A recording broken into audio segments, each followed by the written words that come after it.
Welcome to episode 8 of Athena Rising, where we pose 36 questions to powerhouse female lawyers. Why 36? That's the number of states that were required to ratify the 19th Amendment and give women the right to vote and take power into our own hands. Our guest today is Barbara Ann Martinez, a former veteran federal prosecutor who is now a partner at Holland and Knight. On this episode, Barbara tells us how she started a victim-centric unit at the U.S. Attorney's Office and has incorporated that work into private practice. We're glad you're tuning into our podcast. Whether you are an Athena or an ally, welcome. Ladies, let's rise.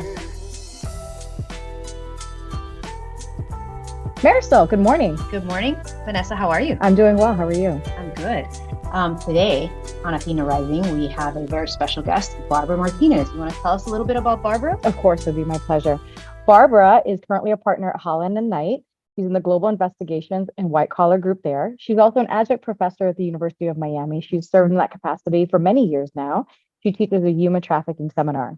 Prior to joining Holland and Knight in 2020, Barbara was a veteran federal prosecutor. She started her government service in 1997 through DOJ's honors program, and then ended her career at the U.S. Attorney's Office in the Southern District of Florida, where she was chief of special prosecutions. Barbara, welcome to our program.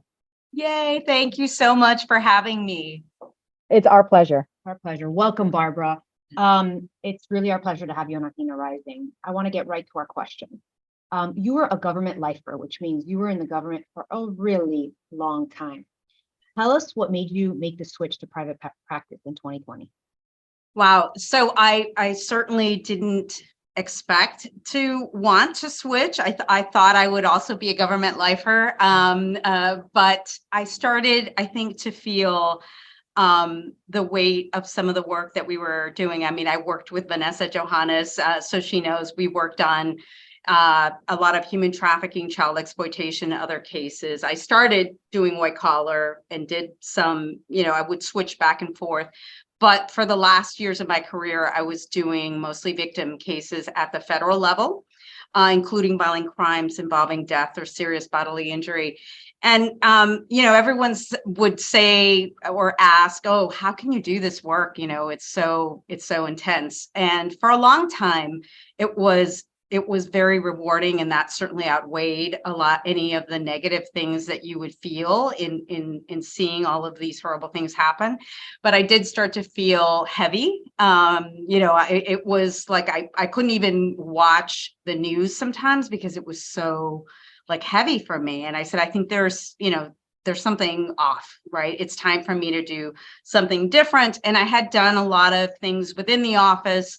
I was looking to learn and continue to grow and do, good things in the law. And Willie Ferrer had asked me if I was interested at one point in coming to private. And I said, absolutely not. And then a few years later, he says, we're looking for somebody. And I said, well, I don't know. Tell me again, what do you do?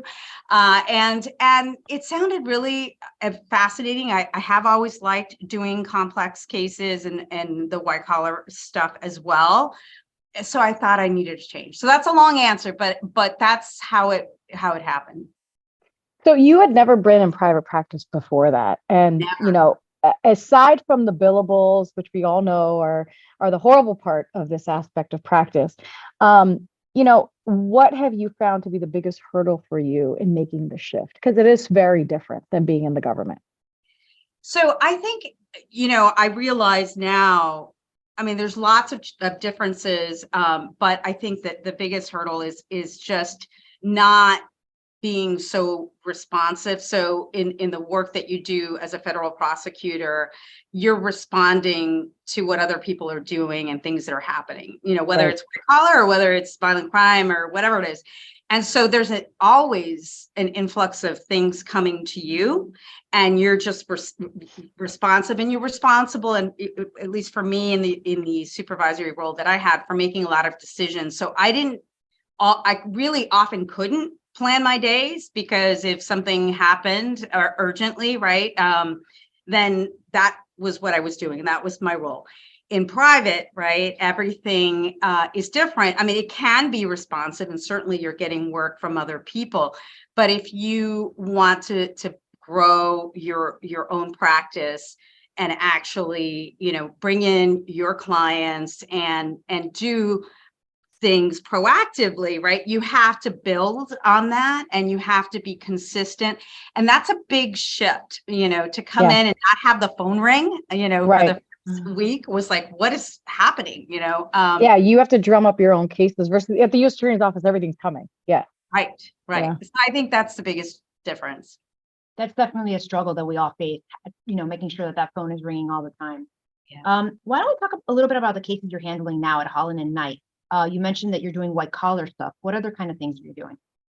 So, I am doing a variety of different white collar investigations, and I'm also doing some corporate compliance work, which is really fascinating because it's everything from looking at FCPA, compliance to actually anti-trafficking, and also businesses that like social media groups that are trying to be compliant with federal regulations and statutes when they're hiring, workers. So it's turned out to be a lot broader and more diverse than I thought.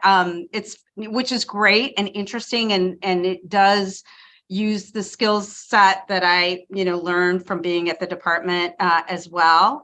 The only I think downside is that it's constantly doing different things. So you've really got to be on your A game to say, okay, this is totally different than the compliance work on this other matter. So I think I have a little bit more of a diverse workload than some of my colleagues. I also am a receiver on a matter right now. We're winding it down, but that has kind of exposed me to some asset recovery type work. And then of course, we help a lot of our partners just in dealing with subpoenas and investigations that are coming in. And I really like that, surprisingly. I mean, I love, I just wasn't sure how I would feel coming from the government to representing individuals and entities. And I actually love helping people and companies through a process that they're unfamiliar with, right? Because that alone is so troubling. So it's really great. So we're learning that a lot of our listeners are in fact not lawyers, shockingly to us. And some are just junior lawyers, women, men just now entering the profession. Some of them may not know what compliance with human trafficking laws from a corporate standpoint means. So I want to first ask you just a little bit about that. What does that entail and why is that important for a corporation to look at? And then you also mentioned that you're a receiver. I'm sure a lot of people don't know what that is. So if you can you just start by explaining what the human trafficking component is to what you do now? Sure. So, obviously companies are always looking to try to be compliant with laws and regulations that impact their businesses. And, depending on the business model, right, there's different things that apply to you that you should comply with. And human trafficking impacts companies, right, even though often people don't recognize it, because you're usually dealing in private with either employees, right? Larger corporations have many employees, and sometimes employees or contractors overseas. So you're dealing with labor, and oftentimes what's referred to as cheap labor, right? In order to help the business, which can potentially create a situation where a company that's US based or that has different locations throughout the world may be hiring people that are vulnerable to trafficking. And that can obviously, whether the company is aware or not, frankly, lead to liability, both in the criminal realm and in the civil realm for the company. So the idea of compliance is to try to minimize your liability risk, and obviously to hopefully, care and try to do the right thing, which I think most companies do want to do. But so there's vulnerability in chain of labor supply chains, but also, depending on the type of work, right? If you're a diamond, involved in diamonds, chocolate, there's just certain industries fishing, where there is, and it's been proven through research and cases, a very high risk of trafficking for some of the individuals or laborers that are in those industries. So it's not just because they're overseas, but it's also because they're doing a type of work that's highly in demand and that is very difficult. So there's that, but there's also actually with today's social media, a lot of online risk related to sex trafficking, and making sure that companies that are involved in adult pornography or adult other types of meeting sites are actually screening for minors and making sure that they're doing their due diligence to prevent the exploitation of minors. And so all of these things there are laws that apply, but these days, I think a lot of companies and newer, smaller startups especially are really interested in being socially conscious of these things and are interested in trying to minimize that risk, whether or not it's because of a regulation or a law, right? Right. It's just, right. It's Their shareholders are maybe demanding them to be Right, more that's conscious, true. like ESG and that sort of thing. Exactly. Yeah. Yeah. So I mean, even to your point with the human trafficking, I mean, different industry examples you gave, the banking industry with JP Morgan Chase and the fallout of the Epstein matter, I guess that would be another example. yes, there's no entity or type of business I feel like that is exempt from the potential to come across it. How high the risk is depends on the industry, I think. So there's that, and then the receivership is interesting. It's really fascinating, but I am appointed as a receiver in a federal case, and typically, just generally, a receiver is someone who is court ordered either in state or federal court to take over a business for various reasons. In most cases, it's because there's been some fraud or some problem with the business where it can no longer continue to operate, and victims or claimants have come forward saying, I've been, defrauded, or something has happened where this company owes me, or has taken something from me. And so in the federal equity receiverships, a federal judge will appoint a receiver to take over and deal with all of the claimants, handle the business operations. Not always, in my case, the business operation was already shut down, but, to figure out, was there, do an investigation, was there a fraud here? Do these people have claims?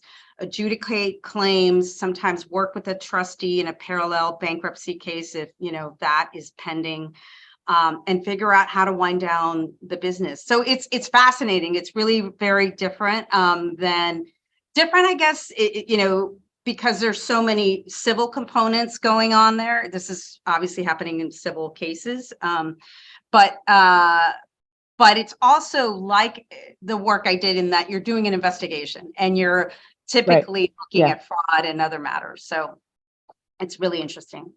Barbara, you did such a good job of explaining those two areas of the law Really? that you practiced in, and you didn't even have any preparation for those questions. And I know that you are an adjunct professor at the University of Miami. Can you tell us, and I can see why, can you tell us how you got that job, and why you're doing that? Sure.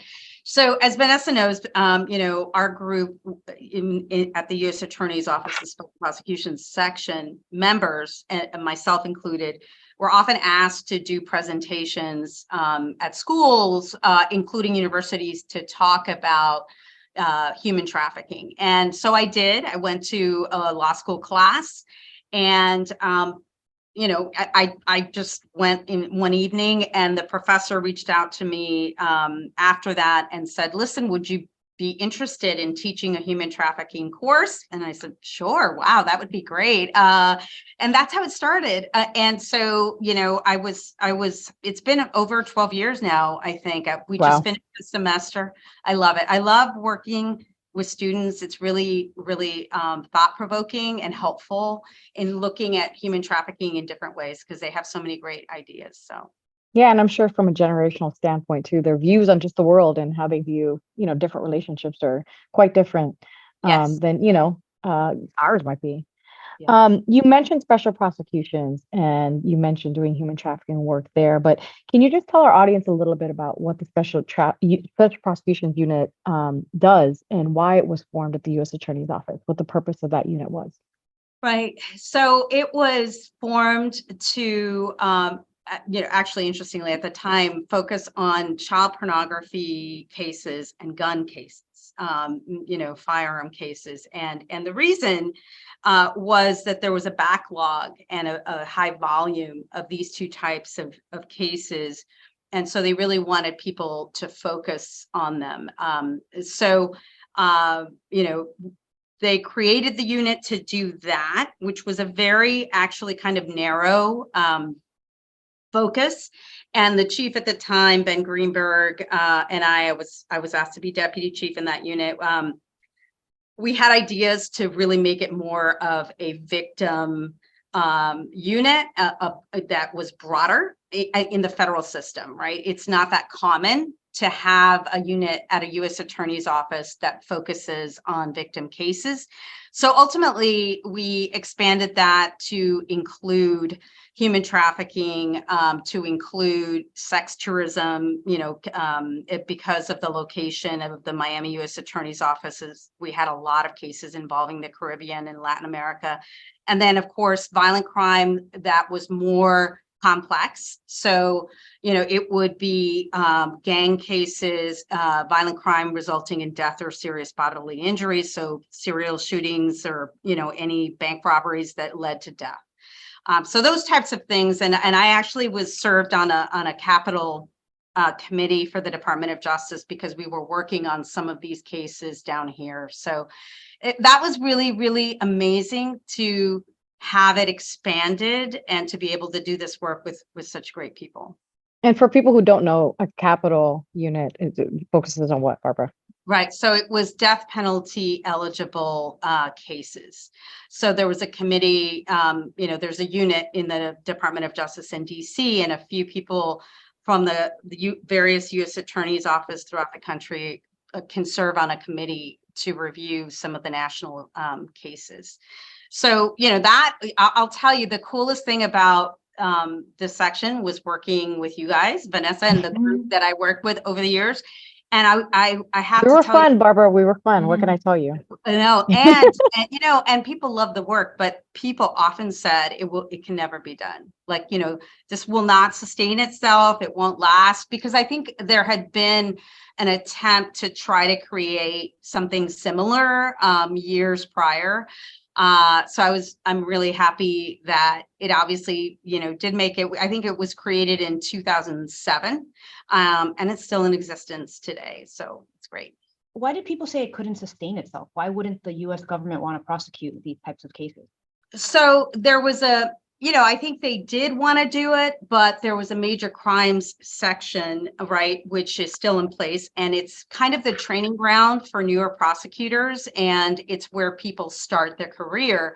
And that's where most of these cases were. And my feeling, and I think everyone in the unit would agree, right, that we really needed more seasoned prosecutors to handle certain types of cases, and that, to have the consistency and people who really wanted to work on these cases and weren't being forced to work on these cases could have a significant positive impact on the cases and the victims. I believe that to this day. I think it makes a big difference. Not everybody goes to a U.S. Attorney's Office to work on a human trafficking case, right? Or, a death case. So I want to talk to you a little bit about what you just mentioned, that the fact that special prosecutions was really created to focus on victims and being victim centric, because actually the New York Times ran an article, it was actually recent, about victims still being prosecuted and still feel like they're not victims in a criminal justice system. And I think for a lot of people who may be listening to this, who don't work necessarily in that space or haven't worked in that space, they don't understand that the concept of the victims, for example, someone working as a prostitute, being, further victimized in the criminal justice system as opposed to being helped. And so I think it would be helpful for you to kind of explain to people why that's such a big shift for a U.S. attorney's office or even a state attorney's office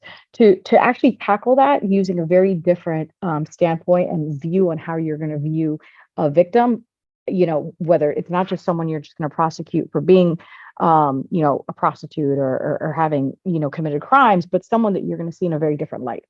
Yes. So look, I think that the idea of using a victim-centered approach, right, is very is frankly for federal prosecutors different. And I say that as somebody who started my career in 1997, and we didn't have training on trauma-informed prosecutions or being victim-centered in what it means today, which is, just everything, how you work, the teams you work, how you interview, what you prioritize in a criminal investigation is really driven by being victim focused. And that was not really a thing for a long time. I think it's easier in the federal system to be victim focused and centered because we don't have a lot of the state laws that the state attorney's offices are have. So for example, we wouldn't typically prosecute just a, simple prostitution or a simple drug possession case, whereas in state court they do.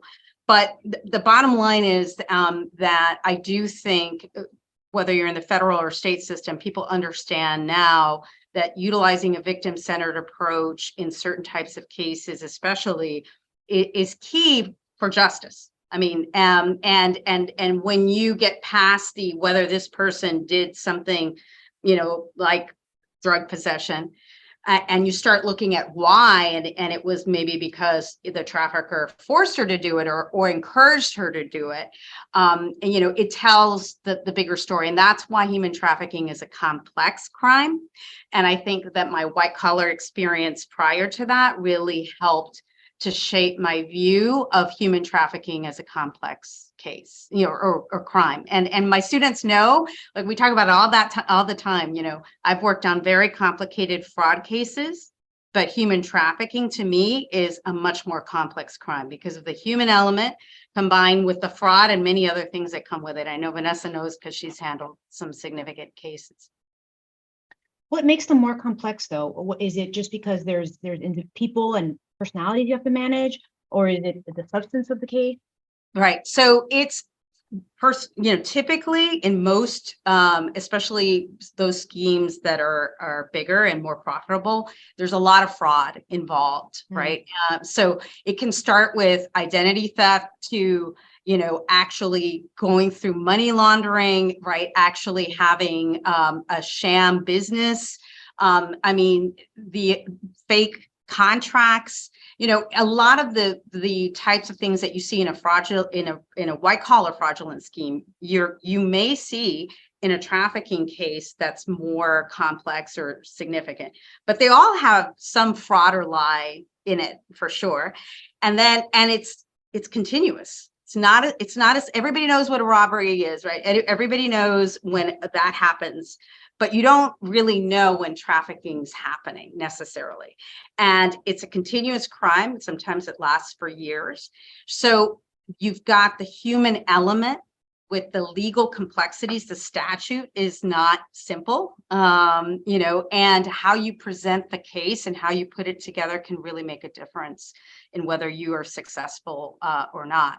So that's why I say I think it's very complicated. I think fraud, people understand, a lie and money and basic, but when you combine that with the human element, it's much harder.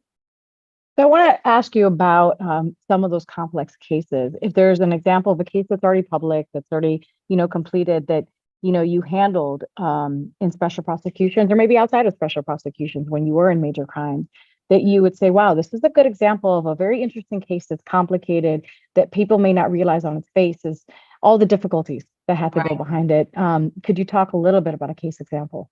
Right. So just quickly, definitely the Glenn case, which, you and I worked on, Vanessa, and to her credit, and and I would say another one was the Flanders case, which I worked on with now Judge Altman. But those two cases were cases where the line AUSAs, and it was Vanessa and Roy, obviously separately, were presented with certain facts, and they were like, this there should be like, this is not just this one simple victim case. Like, there's something much more complicated going on. And in the Glenn case, it was essentially somebody who was an American but was in Honduras and was exploiting sex trafficking minors, from very, very poor villages there. But his scheme was very, difficult, because first, he's outside of the U.S. jurisdiction. He was pretending to be Arabic, to speak Arabic and not Spanish, which was a lie, and going and trying to offer young girls work. Initially there was a point where it was like, I don't know that we can. And I remember Vanessa saying, I'm not sure we're going to be able to do this. Are we going to have a case here? Because I think I had some explicit expletives too, Barbara, to add to that. Yes, I did. Yep. But we did, and it was trafficking, and he is, serving a life sentence, and it required a lot of legal, just acumen and thinking about how we were going to present this and make it clear that there was jurisdiction and that it was trafficking. And same thing with the Flanders case. That was a case where somebody had been literally fraudulently luring women, more than 50 women confirmed, and we suspect it was more than that, to come to Miami or to the Miami area for supposed modeling interviews. And in fact, they were drugged, filmed, engaging in sexual acts, and that was sold as adult pornography.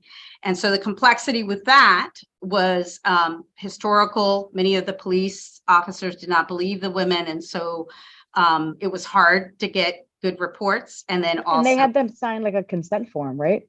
Yes. Right. Yes, and they did not look drugged in the videos. So and there's a whole explanation for that, and we had a drug expert talk about that. But this was another case similarly where people said, I don't know, I don't know if you're going to be able to make that case. And we did, and it was and both went to trial, right? As traffickers often do, and we were successful, and so it's really a great teamwork and a lot of thought and good lawyering, in my opinion, from the people in the unit that helped us to be successful. And the victims and survivors are very appreciative, which is great. Barbara, you just said that the traffickers often go to trial. Why is that? I think that they are very they've often gotten away with exploiting people for a long time. They tend to be very, generally speaking, manipulative, and they often have a lot of control over their victims. So they believe that these survivors are never going to be able to go through the process and actually testify against them. And I am so privileged to have seen many strong survivors prove them wrong, right? And actually do it and come out of it, stronger, even though the criminal justice system is a very hard process. Most survivors who have testified have felt that we've worked with have felt empowered by it. Yeah, they make the cases. They really do. So interesting. I thought you were going to say it's because they're facing life sentences, so they rolled the dice. I wasn't expecting that answer. So we could do an entire podcast, Barbara, on all the cases you've done and the work in human trafficking. And we may bring you back on for that. Trust me. We may peg you again. But I want to shift gears a little bit and talk about something you mentioned early on about feeling very heavy in this work and feeling very intense, which, those of us who've done human trafficking work and done it for many, many years and a long time really can understand that. How did you manage that? How did you compartmentalize that? And how did you help the people in a unit, because you were managing a unit of prosecutors doing this, help them to do that for themselves? Because mental health is key in this area. Absolutely. It is key in this area. I mean, I think that it is so important to have other people that you can relate to and talk to, separate and apart from all of the, things that, sorry, phone's ringing. From all of the things that, we normally do for self-help alone, right? Whatever it is for you, exercising, meditating, having some downtime, travel. But I think more importantly, at least, for me, was making sure that the people in the unit, had other people around them that they could talk to. And, we did. I mean, I had that, and I really needed that. I think if I was working human trafficking or child exploitation cases by myself, there's no way I would have done it for as many years as I did. And it's not just the lawyers, it's the agents, it's the NGOs, the victim advocates, people who choose to do that work, I think understand the importance of having a team to help you through it. And that's, to be frank with you, that was part of the reason why we thought it was important in the special prosecutions unit to have different types of work and everybody doing different types of work, so that not one person was focused solely on trafficking or solely on violent crimes, because I think there's a higher burnout rate that way. I can only imagine. What do you miss the least about being a prosecutor? That's interesting. What do I miss the least? I guess I don't miss having sometimes what I perceive as like a no can do a lot, right? Like a no can do. There's a rule. No, there's a rule that we've never done it that way. And I think it's because, it's an institution, right? Like the Department of Justice institution has been around a long time. And to get things to change or to work outside of the box, which Vanessa knows, I think is key to to success sometimes, is to think outside the box and to try new things, is not inherent always in government work. And so I don't miss having to argue why we should be able to do something different. So, I think in private, obviously you have a lot more leeway, I think. I guess I have to bounce it out and ask you what you miss the most about being at the U.S. Attorney's Office. I think there's two things. I miss people that I worked with before, even though obviously it's great to meet new people, and I have met some amazing people in private. So it's not, that I'm not surrounded by good people, but I, obviously knew people for years who are still there, and some who moved on, who are some, elsewhere. But I think more than anything, I recently had a client that had, something happen to her when she was young, and she was referred to me, and I'm by business, and I'm helping her. And it reminded me of the mission of, like, helping people in a very, when they're in a very vulnerable state. Now, we do that obviously as defense attorneys. I know you guys know, right? You're helping people who are very vulnerable because they don't understand or know the process. And they could lose everything. Well, which is what I love about being a defense attorney. But imagine it's amplified, because they've suffered or gone through physical exploitation or really severe mental exploitation. And so what you can do to help them is so profound and, like, rewarding. And I do miss that. And I had this conversation with somebody who was so appreciative. It's like, oh, this reminds me, of that. Let's talk a little bit about gender in the legal profession. When you were in the government, you didn't have to generate any business, right? And now you do. You work with the former U.S. Attorney, Willie Ferrer. Does working with Willie and being a woman create a roadblock to generating business? No. So it's interesting. I don't see it that way. I do think let me back up and say that I was shocked coming from government and seeing so many women in leadership at the Miami U.S. Attorney's Office to private practice and seeing the numbers. Because again, I remember I just wasn't ever in private practice before. And it's not to say that there aren't some great women in leadership, right? Certainly there are, but the numbers are so different. Right. Yes. So that said, working with Willie, has for me been really amazing, not just because he's a great person, but it does make you, he's very good at a lot of things. And so, yes, I guess I could say he certainly gets contacted a lot because he was the former U.S. attorney and he's Willie and everybody loves him. But it's also made me stronger and more confident in that you can't, if I was constantly like, oh my God, why did he get that client versus me? Right. Yeah. First of all, I can see why. And it would be counterproductive. And what I think it's really helped me to do is work with somebody who I respect and really genuinely love as a friend. Help me to be better as a lawyer and find other ways to bring in business, right? I'm not going to get certain types of things that Willie would. So it's like, where's my space where I can create something?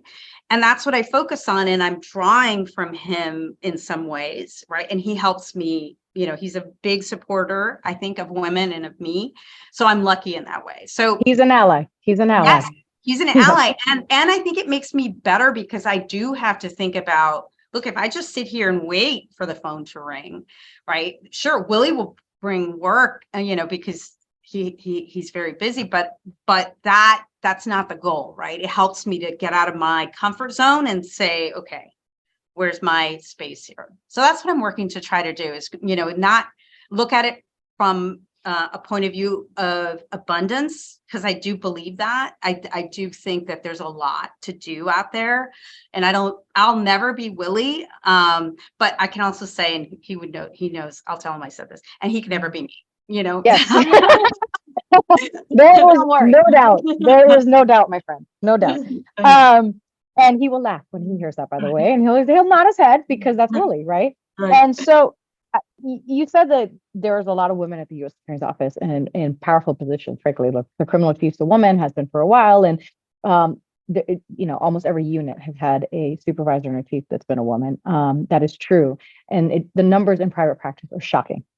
And sometimes those numbers are so shocking that I think, and I could say because I felt this way, you're a woman walking into a room and you're like, oh my God, I'm the only woman, I'm the only brown person in this room. Like a lot of things happening here in this room. And imposter syndrome can really creep in, and it's a real thing. And I actually think, for me at least, the older you get, it doesn't dissipate. Have you ever felt imposter syndrome, and like, how have you dealt with that? All the time. Okay. All the time. Okay. All the time. Absolutely. And especially at the beginning of the transition, right? Just because I let go of so many things that I was very comfortable in. And so I think, I have found after being in private now, for over 3 years that, what helps me the most is to be around other women and in, whether it's just collaborating about important issues or work and trying to bring them in on different, issues, whether it's an associate, whether it's a partner, whether it's somebody who does accounting, it's this idea. And I say that because I think, share experiences, and that imposter syndrome for women, I think, is higher, and it's something that we're open about. And so I love being able to talk to other women and share experiences, because I think there's some empowerment in that, and saying, okay, I'm not the only one. And right. How can we make this better? We're problem solvers, right? What can we do? So like you guys, right, with this, it's great. Well, what are some of the things you think we can do to make that better, to make it better and have women in bigger roles, or have them in a better position to generate more business? I mean, I have my ideas, but I want to hear yours. Right. No, definitely. So I do think, obviously, when you can, making referrals to other women is good, but we have to be honest and realistic about it, right? Sometimes there's a specialist in an area that's not a woman, or, Right. like you're looking for a specific thing and that comes in. So I think that promoting other women is not just necessarily always referring business to them. It's Right. making connections. Yeah. It's collaborating, right? And doing things like you guys are doing, which is to highlight the importance of hearing a woman's voice and having them at the table. Yeah, I mean, look, I think, Marisol and I have talked about this, and we've talked to everyone who's come on. I think, look, none of us feel like we've been victimized because we're women. And I think that that's sometimes the point to make to people is like, we don't feel like victims. No one's falling on the victim sword, but what we do feel is that we can use it as a powerful tool, and collectively we're even more powerful, right? Yes. There have been instances I can tell you, and I'm sure Marisol's had stories of this, where I don't know about you, but we've been brought onto pitches, for example, and we're there and we're like, well, are we really being brought on this? Because this is not my area. This is not what I do. I will help you pitch to this client, but this is not what I do. But we're there kind of just to balance out how that pitch team looks. And when the work comes in, we don't get originations or we don't get credit. And you have to kind of wonder, even though you don't want to be the victim, and some people, what I guess they play the gender card, but you have to kind of wonder, like, how can I make that better? And how can that not happen to me again? And is it because I'm a woman? Like, and has that happened to you? And like, how have you dealt with that? And I just want to add, sometimes you don't even get to work on the matter. Yes. Right. Facts. Yes. Facts. Right. Yes. So, it's interesting. Yes, I think, everyone, especially women, has an experience where you've gone to a pitch and ultimately the work doesn't come your way. And sometimes it's because, and I have seen this in all fairness, right, where it's just not my area, right? I'm a white collar lawyer. Right. And so they're bringing in an entity or a business, and they don't need the white collar help right now. But I was there. So for me, I will tell you, I would get annoyed, and now, but then I'm like, well, wait a minute. Well, they don't really need a white collar lawyer right now. And then, what am I going to do? So I've kind of flipped in how I think about this. And I would say this, the waiting for the firm to give me the opportunity to do pitches, is not what I'm going to do. I mean, it's great if it comes that way, and I'm happy to help when people reach out. But it's all about making your own space and making your own opportunities. And I'm very confident in this. I am not waiting for other people to do this for me. And remember what I said about government work. That's kind of weird for me, right? Because in government, the whole point is you shouldn't be out there promoting yourself, and so this is very different for me. And it's not about necessarily promoting myself as it is about, really knowing that if I want to grow the practice, I've got to be the one to lead it. And I'm not going to wait or expect that people at the firm are going to do that for me. If they do, great. But if they don't, it's not going to be the end of it, right? I mean, it's great advice. Take your own destiny into your hands and generate your own work, do your own thing. I love it. Yeah. Barbara, burnout's real. We all face it. Have you ever felt that? How do you deal with it? Yes. And I think, and I'll say this, with my experience leaving the government, I think most of us know when we're feeling really burnt out, and you have to really not ignore it and think about what your body and what your mind and your soul are telling you. And sometimes it's just that you need a change. Doesn't mean you have to leave the legal practice necessarily, maybe. But, I mean, right, for some people, I know some people who've been fabulous, like they're doing totally different things. They're so happy now. But I think you can't ignore it. And I think you should really put some thought into, why am I feeling this way and what can make me energized again? Because we all need that. So you are married, people may not know this, but you are married to a retired FBI agent. Yeah. How do you balance your busy schedule, which I know what it was like in government. I can only imagine it's still as busy in private practice, and his busy schedule. How do you guys make that aspect of your life work in addition to your professional life? Right. So, people, I think that's a really good question. And people who know me know that I talk to my mom every day. Yeah, I think Vanessa, you do too. Yes, I do. There's always a lot of stuff going on in Texas. I have 3 stepkids and we try to stay involved, although they're grown now. And it's hard to make it all work. I'm very lucky that Randy, my husband, is very supportive of my career endeavors. And when I switched, I told him, listen, I'm going to have to work a lot. He said, Barb, you work a lot now and you get just all about the to time. say. Right. And I would get calls at 2 or 3 a.m. He's, asleep, and he would never complain. So I'm very fortunate that I married the right person and that he understands me, he appreciates me. And I have a partner in life that way. And I think that's really, really great. And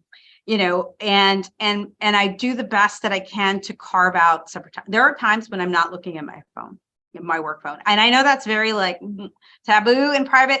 There are times when I don't. There are times when Randy and I will set up a date, and we love to travel. And honestly, that's the best getaway because you're really out of your element and we can focus more on each other. So. Do you think being a law enforcement couple made it hard for you to escape work when you were a prosecutor and he was still at the agency? Yeah, probably. I mean, in the sense that, he would want to come tell me stuff and I wanted to tell him stuff. But, we loved our work very much. And he retired 6 months before I switched to private. And he now works for, doing fraud investigations. He's a supervisor for a Medicare entity contractor. So he's still doing fraud stuff. And we both have always loved, kind of the law. He thinks he's a lawyer, but he's not. Type of cases, right? So it was never bad. It was actually good, and I think that helped him to understand why I had to respond sometimes at 2 a.m. Right, because he was doing the same thing sometimes. Yep. Yeah. So now it's time to shake things up a bit. I don't know if you know. Well, so people who are listening, people have asked actually if we give a preview to the questions. So no, we do not. Barbara does not know what's going to be asked of her. She just knows as all. I'm scared. Yes, no, all interviewers know. We ask, half of the questions we try to keep about your professional life and who you are and delve into that a bit. And then half of it, we try to make it more about you, things that people won't read on LinkedIn or won't hear when they see you at a conference or your class. And, really humanize you, because at the end of the day, we all have a story to tell. And I think, young women and men lawyers who are listening, our allies, it's important that we keep our human funny side. So yes, you told us a little bit about your family background. Your mom's in Texas, that sort of stuff. But can you please tell us about the Tex-Mex side of Barb? Tell the people, they want to know. Tell us about this. So I've had people in Miami call me Tejicana, right? So I'm from Texas of Mexican descent. My cousins would wear buckle belts and cowboy hats, which some of my friends in Miami are like, how does that happen? Like what? No, this is a thing. It's a thing. To this day. Yes. I love country music. I do, so I was born in Texas and went to University of Texas, and my family. I was from McAllen, Texas, which is a border town. Wow. And so I'm all Texas through and through. Actually, just it's a little different because I'm in Miami. Yeah. The big flag, the big margarita, the whole nine. Yes. Yes. Barbara, what do you do for fun? So I love to travel. I mean, I really do, whether it's for work or for even when I'm working, I really enjoy getting out of my environment and doing something different. I try to read every morning these days. It's really interesting because I didn't do this when I was in the government, but I get up early and I read books early in the morning just because that's the only time for at least half an hour. Sometimes 45 minutes, and it could be history, self-help, whatever. But I do like to read. And it's weird because I used to love to go to the beach, but I haven't been to the beach since COVID. I haven't been back. So it's sad. That's not my thing anymore. And we live in Miami. Come on. No, I know. So I have to ask, since you said that you're reading every morning, what are you currently reading? So I'm reading a book called After Hello right now. It's very short, and it's by a woman named Deb Fetter, who is a coach about growing business practice. And then I'm also reading Elizabeth II. So I try. Sometimes I'll switch between, like history. Yeah, and those are very different. Yes. yes, yes, yes. Yes. Where's your next trip plan? So interestingly, we're going to Buffalo in July. I know this is not like That doesn't count. Okay, you've been there like 1,000 times. I know. Right. So Randy's family's right. from Buffalo, so she's been Yes. 1,000 times. So no, the next real place, Barb. Right. So I think we're going to go to Switzerland, I think. Oh, Yes, nice. in November. I want to do like a colder kind of thing, and it's been on our list, and I think we're going to do that. Okay. What's one vice you wish you could give up? It's a tie between coffee and wine, but the truth, it's a We know vice. which one's going. We know which Right. one's going. Well, I was going to say they're vices, but I don't want to give up either one. What do you prefer, a margarita or a martini? Actually, interestingly, martini. I Me too. love a dirty martini. Yes. Says the Texas girl. Disappointment, right? If you weren't a lawyer, what would you be doing? This is interesting. I used to think a psychologist, but I think teaching, I like it. Yeah, And that is interesting. right. And not necessarily law students either. I'm somebody who benefited, from Head Start programs. I would want to teach like low income schools and, maybe even younger kids. So. Well, you're part psychologist in this job. Sometimes Yeah. I feel like I'm a Yeah. psychologist full time. Definitely. Yeah. Yeah. What do you think is your greatest accomplishment in life? I thought I will confess, I did think you might ask me that. And that one I did think about. And, I would have years ago said, just law school opened so many doors for me becoming a lawyer. But today I think it is not just the creation, but really sustaining the special prosecutions unit, because it just offered this wonderful experience and people to help other people. So I would think it would be that. Define yourself in 3 words. Cool. Strong, feisty. Yes. Right.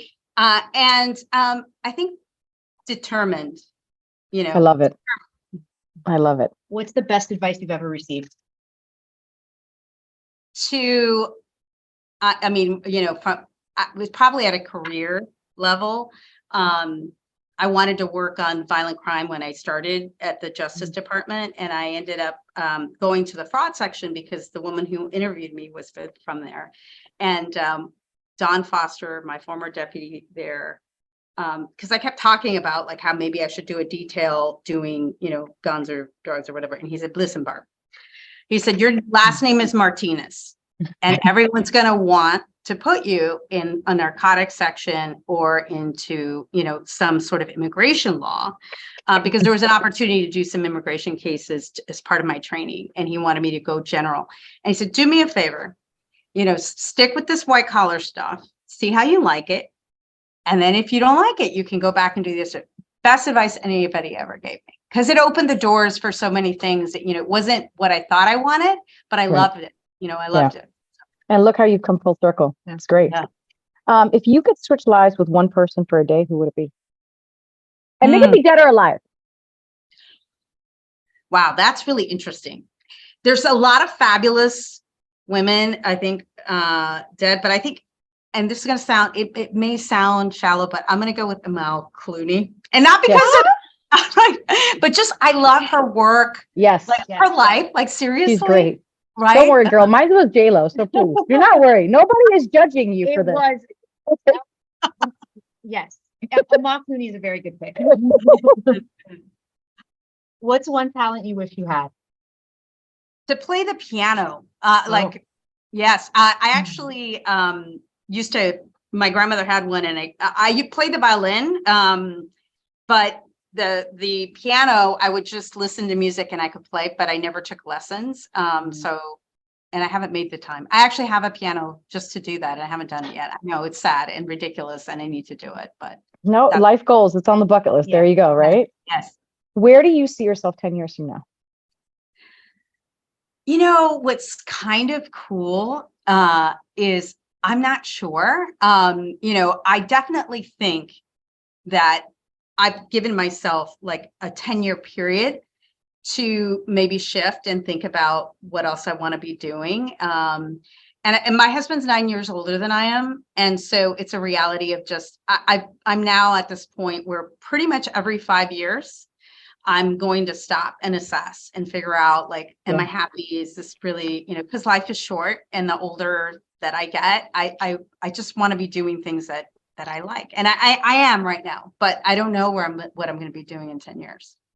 Yeah, that's good advice. Yeah. What is one piece of advice that you would give women in the legal profession that you can leave us with today? Yes. So, you know, never say never. You know, I said never a lot. And I think that we often, as young lawyers, female lawyers, think, you know, because I know so many wonderful, strong women, we think we know ourselves and that, you know, I would never do that. This is who I am. And I was so like that. And, you know, give yourself the room to grow and to say, you know what, that was me then, that's not me now. And that I think is really makes you feel so free and is really empowering. That's awesome. Makes you happier. Well, Makes you happier. Yeah. Yeah, and you're right. Life is short. Well, we are at the end of 36 questions, believe it or not. And we have so much more we could ask you. Trust me, we are going to peg you for season 2 or Yes. season 3. You're going to be on here. You're going to come back. I hope you enjoyed it. You were Oh my fantastic. God. It was great, guys. Thank you. And I do want to say something. I do want to thank you because you said your greatest accomplishment is starting special pros. What people don't know, or they may not know, who are not at the U.S. Attorney's Office, is you completely, you led that section in such a way that you left big shoes to fill. People joined that section. I joined that section for you. And it's not, well, the calling and the cases and loving to work with victims and interview victims, all of that we all had, but we loved working for you. And that unit I went to visit the other day. Actually, I kind of snuck in there. Don't tell the U.S. Attorney. I, you know, when you left, the plans were underway to revamp how the unit, the floor actually looked. And I remember you saying we're going to have victim interview rooms, because what people may not realize is that when you're interviewing victims, to sit in a windowless conference room with a bunch of lawyers is not the way you do it. And that's what we had. And right now it is a bright, sunny, beautiful room with a couch, coffee, water, it's pillows. And that was your vision. And it is still there. And I hope you know that even though you don't work in that anymore, it will continue forever. They should call it the Barbara Martinez room. I'm going to tell them. No. The Barbara Martinez conference room. So, but thank you. Yeah. Thank you, Vanessa. It was an honor. Best part was you guys. So thank you, ladies. Keep doing this really, really great thing. And what a wonderful platform. Thank you. So much. See you soon. Okay.